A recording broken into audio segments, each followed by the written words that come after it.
অতিরিক্ত অঙ্ক করতে গিয়ে অনেক সময় দেখা যায় যে স্টুডেন্টরা ইম্পর্টেন্ট অঙ্কগুলাই করতে পারে না, মিসিং হয়ে যায়। আবার এমন অনেক অসংখ্য স্টুডেন্ট আছে যারা একটা চ্যাপ্টার থেকে 2 থেকে 3টা অথবা 3 থেকে 4টা অঙ্ক করলে তাদের জীবন বাঁচে। সো এই সকল স্টুডেন্টদের জন্য অথবা ওভারঅল সকল স্টুডেন্টদের জন্য সেট ও ফাংশন থেকে, হ্যাঁ, সেট ও ফাংশন একটা চ্যাপ্টার আছে জেনারেল ম্যাথের। এই চ্যাপ্টার থেকে জাস্ট এই 4টা প্রশ্ন যদি তুমি করো তাহলে তোমার 100% কমন পড়ার প্রবাবিলিটি আছে। এই ম্যাথ গুলো তোমাকে করতে হবে। আর ম্যাথ করো আর না করো, এই চ্যাপ্টার গুলো থেকে এই নিয়মে ম্যাথ গুলো তোমাকে করাই লাগবে। এই নিয়মিত ম্যাথ গুলো করার পরে যদি তোমার মন চায় যে আর ম্যাথ তুমি করবা না, ঠিক আছে, আমি লিখে দিই যে আর করবা না, সমস্যা নাই, তোমাকে আর না করলেও অসুবিধা নাই, বাট এই ম্যাথ গুলো তোমাকে করতে হবে।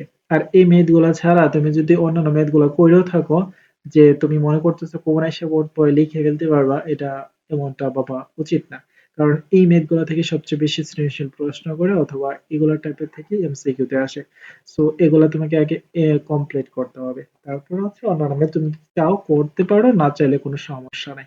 ওকে, সো ম্যাথ গুলো মোটামুটি 100% ইম্পর্টেন্ট ধরে নিতে পারো।